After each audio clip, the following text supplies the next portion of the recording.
Hi friends, ఇగో బ్రహ్మేర గ్రామము భక్తపోతన్న ఊరు friends. ఇది మా అమ్మ వాళ్ళది. ఈమె మా పెద్దక్క, ఈయన మా పెద్ద తమ్ముడు ఫ్రెండ్స్. ఇగో మా నాన్నది సమాధి ఫ్రెండ్స్. ఇది బొమ్మెర గ్రామములో మా నాన్న పోయిండు ఫ్రెండ్స్. నాన్న లేడు. అమ్మది చూపిస్తారండి ఫ్రెండ్స్.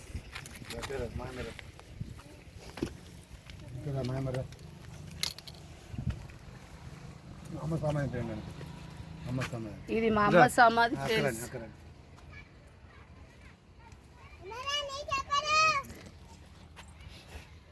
ఇది మా అమ్మ సమాధి ఫ్రెండ్స్. మా అమ్మ లేదు, మా అమ్మ పోయింది ఫ్రెండ్స్. మా అమ్మ సమాధి ఇది. మా పెద్దక్క, పెద్ద తమ్ముడు, మేము ముగ్గురం వచ్చి ఇక్కడ ఏడుస్తున్నాం ఫ్రెండ్స్. అమ్మ లేదు, నాన్న లేదు ఫ్రెండ్స్.